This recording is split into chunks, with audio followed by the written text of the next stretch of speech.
Hello and welcome back to the Impression Wiz channel. I'm your host, the Impression Wiz. And today, before I get too far into this video, I would like to apologize for not having as many videos out last week as I would have liked to. I had a lot of family things going on and just a lot of stuff going on last week. So I do dearly apologize for not getting anything out to you earlier, but I hope I can make up for it for this week by just doing normal and maybe doing a little bit more, at least with the video today. Because today, I'd like to talk about my campaign for D&D. I'm not going to get too into detail, but I thought maybe I'd help you create NPCs that your players would actually like to interact with. And I know Matt Mercer probably does a really good job of probably explaining how that works, but I've found about 3 things specifically that I've done that make my players of the game really like a lot of the characters I do. And a lot of them, for some reason, have turned wholesome, but that might be because of one of the things that I'll talk to you about. And I guess the first one I'll talk to you about is that one. Put a little bit of yourself into each of your NPCs if you can. It doesn't have to be like a big part. You don't have to like insert yourself completely into the story or a certain character. But if you can put like a small pinch of your own state of mind into it, it might help you bring that character to life. Funny enough, I'm probably going to be able to use 3 of my different shopkeepers that to do this actually. And I'll start with the first one, which doesn't necessarily have a name, but is a centaur woman that runs kind of a general store. And the big thing that I kind of put with her is that her mother isn't doing the best in the world, and she cares a lot about her mother. And I do care a lot about my mother, I will be honest. So I kind of put that into her a little bit. And I didn't even purposely put that into her. It kind of came out when I was creating her for the first time and actually was saying stuff as her for the first time. Now, you know, I don't normally do female voices, and I'm not confident in a lot of my female voices, but I feel at least her personality came through pretty well. Especially because, like, she had this factor of she's caring for an ill mother that might be coming out of it here soon, but she's really concerned about her mother. And I sometimes get that way about my own mother, so putting that little thing in there kind of helped bring the personality to life. At least I think so. Now, the second one, actually 2 of these shopkeepers pretty much fit pretty well, but I'll say for one of them specifically, one of them, the second thing that I tend to do is try to make them memorable for some reason. Like, give them like a memorable thing to them, either visually or vocally, maybe a little bit of both. But the one that best fits this is actually a Dragonborn shopkeep that I have called Rogar. And he's actually missing one of his arms. And how I actually introduced him is that he had the arm that was missing hidden from everybody, and he turned around and everyone saw that it was missing. And yes, I gave him a bolstering personality, kind of a fighter personality. I lost that in a war. That's not his voice, but I'm not talking about voices. I'm talking about like creating NPCs that are personality-wise, like kind of clutching and actually will get your players' attention.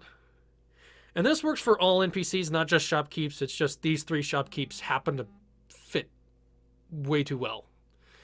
Anyway, Rogar, the reason he's missing his arm is he lost it in a battle my players haven't even figured out exactly what happened with the battle, but he did say that he lost it in a fight.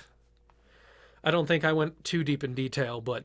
And if one of my players actually sees this video, and I'm pretty sure one of them probably will, but there's that.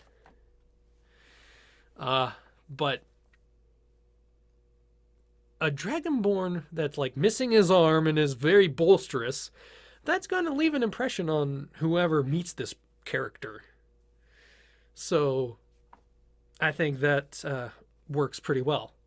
And the third shopkeep, and the third thing that I normally do, is I try to make these shopkeeps, well, I try to make all of my NPCs, but the third thing I normally do is give them make it fun to actually interact with the players as well. And the third shopkeep is a little goblin that is crazy as all get out. Basically, he runs a shop full of junk, and he gets so excited about everything, and will actually sell some of this junk for even thousands of pieces of gold, when really it's like a stick. But he also sells like really good things whenever he gets them for like a gold piece. And yes, I know it's probably not the best practice, but how I'm running this specifically is that he doesn't get a lot of fancy things into his shop a lot. So trying to balance out like how much they can get like magical items or really good items from this guy to how much junk is actually in the shop. It'll be maybe like one piece. But he gets so excited about all the junk pretty much that he's like almost so jittery and excited. One interaction I'll talk about actually, and if one of my players sees this, the one that actually had this interaction, they were giving a crowbar to him, and he was the most excited out of anything about a normal crowbar when he thought it was like something magical and fits in a collection he has of probably more crowbars. But just to give them kind of something interesting to mess around with, like this little goblin that sells junk to people for like hundreds of gold. and his shop was like made bigger than any normal goblin size, so he has all these ladders, and he'll just scurry up a ladder and scurry back down, and he runs around, and he's crazy pretty much, just crazy, hyper, and not the brightest. But he's a fun one to do, a fun character to play for myself.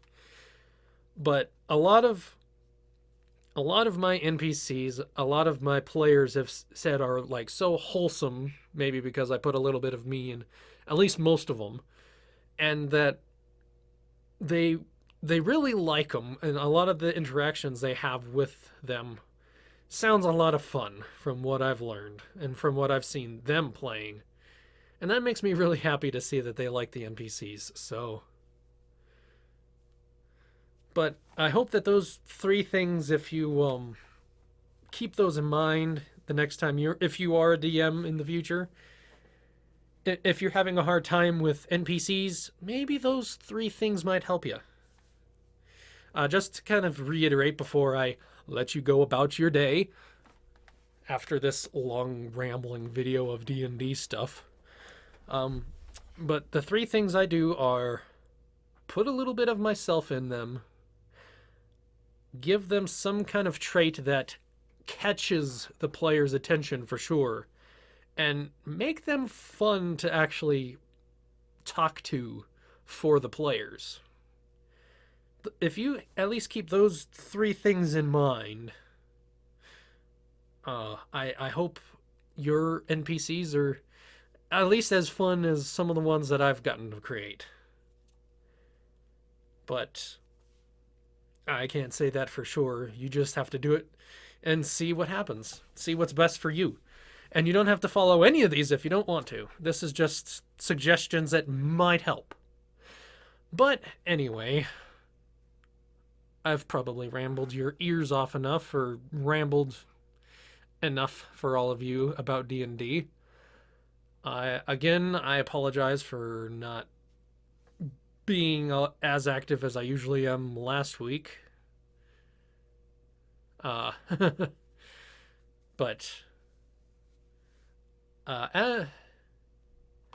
if you liked this video, please put a thumbs up on it. And if you want to see more of my content, first off, subscribe, and don't forget to ring that notification bell. And as always, I will see you tomorrow.